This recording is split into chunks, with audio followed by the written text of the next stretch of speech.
Bueno, la endocarditis protésica es en verdad una complicación más bien rara o poco frecuente, a pesar de que está aumentando por el número de pacientes que cada vez más se operan, y es, como lo vimos en el caso de la mañana, terrible. Para preparar esta presentación me pareció que así lo debía organizar. Primero ver la magnitud, cuáles son los factores predisponentes, que ya vimos algo, los gérmenes, en quiénes hay que operar, y lo más importante, creo yo, por lo menos desde el punto de vista mío de cirugía, lo que yo puedo hablar es la preparación para la cirugía, qué operación y los resultados que hay publicados. En primer lugar, esto está tomado de una publicación de Mark O'Brien. Mark O'Brien es un cirujano australiano ahora retirado, que fue el que puso en el mundo los homoinjertos. Y, ¿cómo se llama? Es un tipo que contribuyó muchísimo más allá de los homoinjertos. Pero en esta publicación en particular, del año 95, lo que muestra es la incidencia de endocarditis de prótesis y cómo esta tiene dos fases. Una fase inicial, que es típicamente el paciente el que operó Juan, como factor de riesgo, vale decir una cirugía reciente de reemplazo valvular y que el paciente tiene un curso postoperatorio complicado y, como se llama, con múltiples invasiones. El otro grupo de pacientes que está expuesto a la endocarditis de prótesis precoz son aquellos que se operan por endocarditis. Y esa incidencia sería alrededor de 2% más o menos, pero eso varía de acuerdo a los datos que uno consiga. Y luego se produce una fase constante que se asemeja más a la endocarditis de válvula nativa, y eso también varía probablemente alrededor de 1 por 1000, es un número que se repite por todas partes. Ahora, existe el estudio colaborativo internacional que incluye hospitales de muchas partes de la Tierra, que son como 7 de Sudamérica, que ha publicado mucho sobre endocarditis. Y aquí yo adapté un poco la tabla para que fuera un poco más legible en cuanto a endocarditis y los gérmenes, en lo que es precoz y lo que es tardía. Lo que es importante es que hay un franco predominio del estafilococo en la fase inicial. Y eso es importante porque el estafilococo es un germen particularmente malo por su capacidad invasiva y embolizar. Mientras que la endocarditis tardía se asemeja más a la endocarditis nativa, pero como ha ido ocurriendo con la cosa demográfica en el mundo, antes predominaba el Streptococcus viridans y ahora las variaciones del estafilococo han ido aumentando progresivamente. Lo otro que es importante, que en la fase inicial sobre todo hay una incidencia de hongos. Yo hasta hace poco tiempo atrás creía que los hongos se veían de endocarditis fundamentalmente en pacientes muy inmunosuprimidos, pero no es así y me tocó hace poco un caso y son particularmente malas también.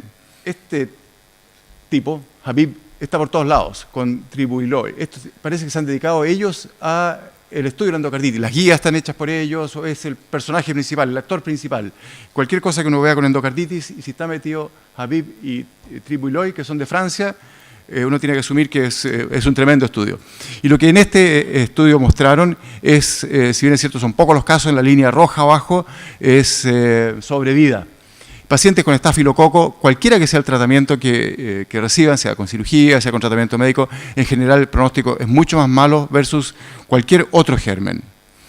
¿Deben operarse todos los pacientes que tienen endocarditis de prótesis? Yo creo que hay gente que cree que eso es así, pero las evidencias que hay indicarían que los que tienen que operarse, y eso es lo que las guías que mostró Alejandro antes muestran, es que los pacientes que tienen endocarditis complicada, y quizás todas las endocarditis precoces, sobre todo si hay estafilococo metido en el cuento, pero de otra forma, en la endocarditis tardía sobre todo, las indicaciones son similares a la endocarditis nativa, en la cual lo que predomina es disfunción de prótesis e insuficiencia cardíaca.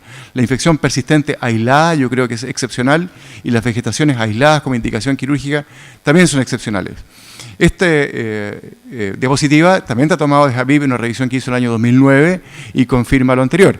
Vale decir, a la izquierda están los pacientes que endocarditis de prótesis que no está complicada y el resultado del tratamiento es muy parecido, sea con cirugía o sea con tratamiento médico. Mientras que a la derecha están los pacientes, compara los pacientes con tratamiento médico y cirugía en prótesis complicadas. Y la complicación más importante que requiere cirugía en los pacientes con prótesis es la invasión perianular. En la foto de la izquierda, una foto quirúrgica, quizás ese paciente podría haber andado con tratamiento médico, pero también indica que puede que la cirugía se pueda hacer de una forma relativamente simple cuando no hay compromiso perianular. A diferencia de cuando hay compromiso perianular, como fue el caso que mostraron en la mañana, en general son cirugías de alto riesgo y muy complicadas. Bueno, en lo medular, ¿cómo preparamos a un paciente? Y estos son los aspectos que me parece que son importantes. En primer lugar, como estos pacientes en general obviamente son más viejos que los pacientes en general con pacientes con infección nativa, porque pasó un tiempo entre que se puso la prótesis y se operaron, eso lo hace más viejo, y lo primero que uno tiene que ver es si tienen enfermedad coronaria o no. Y este es un problema porque a los hemodinamistas en general no les gusta cateterizar a estos pacientes, por el riesgo de desplazar vegetaciones, básicamente. Entonces, tratar de convencerlos puede ser un problema más en la vida. Y dos, la alternativa es hacer una angiotomografía coronaria. Pero para eso requerimos que el paciente esté hemodinámicamente estable y con una frecuencia cardíaca baja, que probablemente no se da frecuentemente en estos pacientes. La angiotomografía, además, yo creo que está tan disponible por todas partes hoy en día, a uno le permite ver la relación del corazón con el esternón, ver compromiso perianular también, y entrega bastante información. Luego tenemos el problema de la anticoagulación. Muchos de estos pacientes vienen anticoagulados porque tienen una prótesis mecánica, por ejemplo, y por la misma endocarditis, que es una enfermedad sistémica, están anémicos. Ese es un factor que tenemos que mejorar. Luego, un poco lo que decía Evelio, tenemos que ver si tenemos tiempo para mejorarlos o no. Yo creo que en general estos pacientes, hecho el diagnóstico de endocarditis protésica complicada, en general, y hay muchas excepciones a eso, uno tiene que tratar de operarlos rápido. Yo no creo que tenga mucho sentido esperar que los antibióticos hagan efecto o que pase tiempo esperando que se mejoren. Si la prótesis está complicada, con reflujo periprotésico y tiene insuficiencia cardíaca, aunque sea leve, hay que operarlos luego. Pero probablemente sea bueno meterlos a intensivo, ponerles drogas, ajustar la anticoagulación, pasarlos a una bomba heparina que uno le permite modificarlo y estabilizarlo. Luego ver la función renal, que con frecuencia está dañada por la misma endocarditis y generalmente se mejora en forma espectacular en el postoperatorio cuando los pacientes andan bien. Le decía, los antibióticos hay que evidentemente ajustarlos a lo que está creciendo y al antibiograma. Pero en general yo no veo mucha razón para esperar más tiempo si el paciente tiene indicación quirúrgica. La evaluación neurológica, históricamente se ha dicho que cuando los pacientes tienen lesiones isquémicas uno debe esperar una semana antes de operarlo, y si tienen una lesión hemorrágica esperar 4 semanas. Pero estos pacientes con frecuencia no están en una condición de esperar, y con esta verdadera explosión de imágenes que tenemos hoy en día, uno dice, bueno, hay que llamar al neurólogo. El neurólogo, por lo menos en mi experiencia, invariablemente pide un escáner o una resonancia. Entonces mejor pedirlo al tiro. Y lo que está quedando bastante claro es que una cantidad muy importante de estos pacientes tienen lesiones isquémicas en el cerebro, y que esto de la transformación hemorrágica por la circulación extracorpórea es más un mito que una realidad. A menos que sean lesiones muy grandes, en general el riesgo de transformación hemorrágica yo creo que es mínimo. Y por último puse ahí factores humanos, porque es algo muy importante. Yo creo que estas operaciones, que son muy complicadas, como la que vimos en la mañana, no son operaciones que uno debe partir a las 6 o 7 de la tarde, o dejársela al que tiene menos experiencia, y tener al anestesista que está apurado por irse para la casa. Yo creo que en general uno tiene que tomar los 6 primeros factores en cuenta, optimizar todo eso, y ojalá operarlos temprano en la mañana y con la mejor combinación de cirujanos y de anestesistas, y que digan, ok, voy a estar metido aquí todo el día, y capaz que siga toda la noche si es que el paciente se complica. Ahora, ¿qué operación hacer? Hay un grupo importante de pacientes en los cuales la endocarditis tiene poco compromiso perianular, o incluso puede que no tenga, sobre todo si es una endocarditis tardía. Si la endocarditis tiene poco compromiso perianular, puede que baste con sacar un... Se me fue para adelante. Puede que baste con sacar un pedazo de pericardio de un tamaño variable. Esto es endocarditis nativa. En endocarditis protésica, si es que uno ha cerrado el pericardio, es una buena idea, yo creo cerrar el pericardio siempre en cirugía cardíaca, sobre todo valvular, va a tener de todas maneras pericardio que sacar de abajo y puede buscar. Si no, la opción es usar pericardio bovino, pero yo creo que puede que sea mejor el pericardio del paciente, y en general yo creo que hay que usarlo tal como viene. No creo que sea necesario usarlo como, fijarlo con glutaraldehído, que alguna gente lo hace. Y luego esto es verdaderamente buenísimo, como uno le permite parchar sectores bastante extensos del corazón. ¿Cuándo hay que reemplazar la raíz? Y eso es porque generalmente hay compromiso extenso perianular, que no es el caso de esta foto, que es un reemplazo de raíz aórtica para una operación de Ross. Hay varias opciones. Históricamente los homoinjertos, y hasta el día de hoy hay gente que cree firmemente que los homoinjertos son la mejor solución. porque dicen tejido vivo, no es tejido vivo, es tejido completamente muerto. Yo creo que la idea de que los homoinjertos son en sí mismos mejores para la endocarditis, en el último tiempo ha ido quedando progresivamente desacreditada.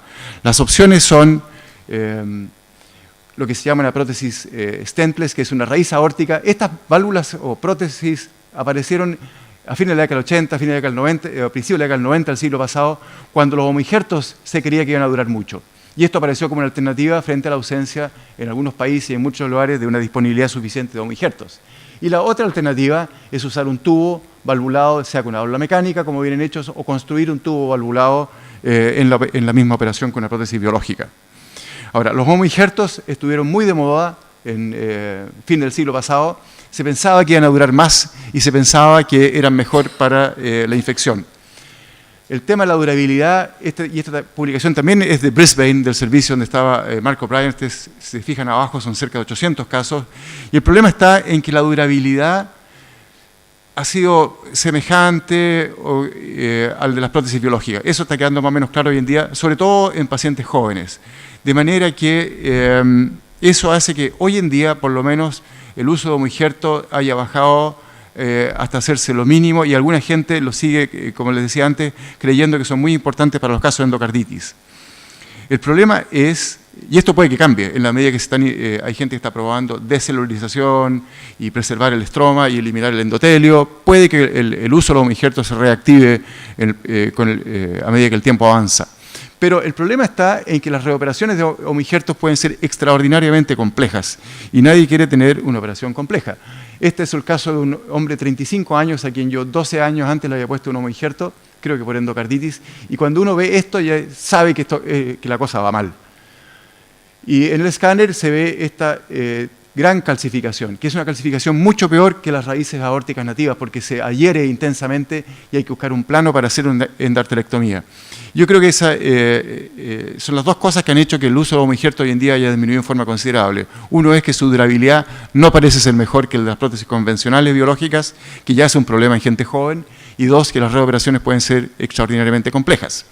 Y esto se complementa un poco con esta presentación que hubo en el meeting, o el congreso de la American Association of Thoracic Surgery, que fue en mayo pasado, y viene de Yacoub, de Londres. Yacoub ya está jubilado, entiendo que va a ayudar en Egipto a operar cerca de Luxor.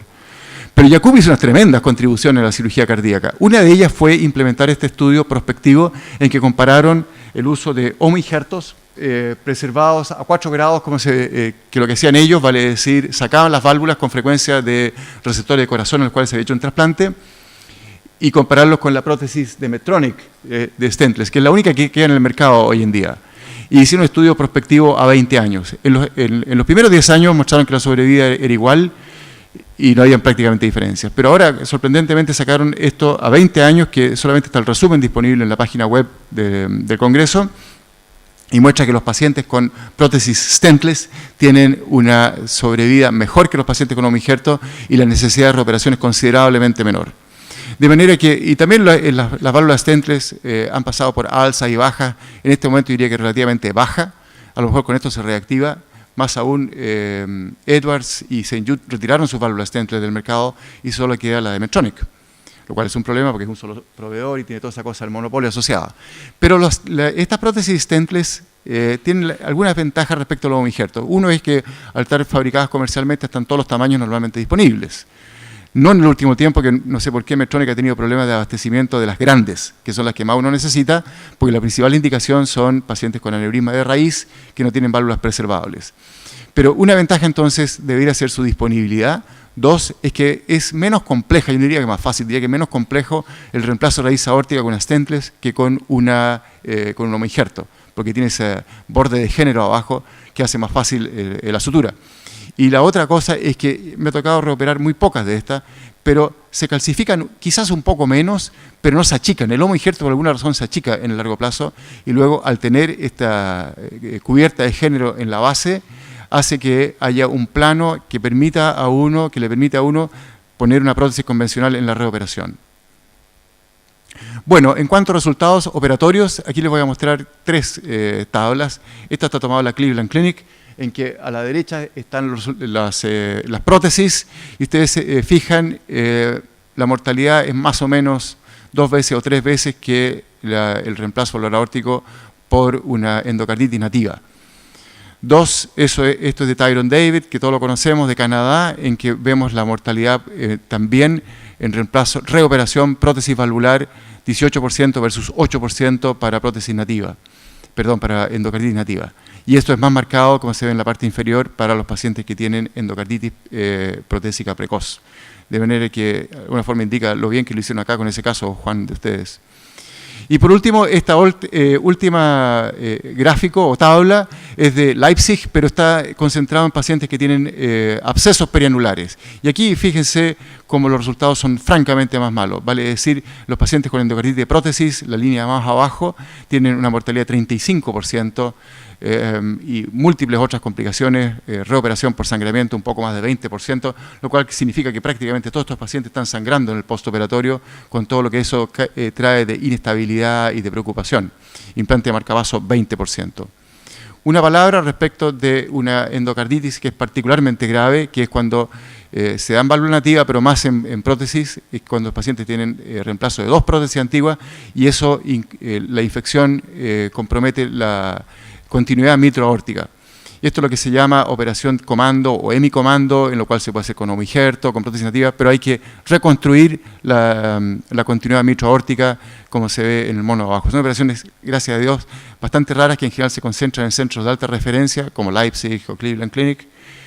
Y ahí tienen la publicación de Leipzig, y ahí tienen los resultados. 50% de mortalidad a 1 año, 30% de mortalidad a 30 días, y múltiples otras complicaciones. Ahora, Habib lo ven de nuevo ahí con Carmen Olmos. Se han desarrollado múltiples scores, o como se llama, factores predictores de mortalidad operatoria. Este es el último, que lo publicaron el año pasado, y ahí están los factores que se usan y cómo está usando. Y como la endocarditis de prótesis es un factor muy importante que aumenta el riesgo operatorio, pero también la edad, también está la presencia de shock cardiogénico y otros. De manera que esto yo creo que es importante, porque uno, enfrentado al paciente en particular, le puede informar a él y a sus familiares y tomar decisiones respecto de operarlo o eventualmente no operarlo. Y para terminar, entonces, nada más que para complementar la presentación que hubo antes, yo creo que el trabajo en equipo aquí es extraordinariamente importante. Yo creo que hay que traer a los expertos en infecciones inmediatamente hecho el diagnóstico. Creo que los cirujanos tenemos que saber inmediatamente que hay un paciente con endocarditis con probable indicación quirúrgica, y en general creo que estos pacientes hay que operarlos rápido y estar preparados para un día largo y complicado y un postoperatorio muy complicado. Eso era, gracias.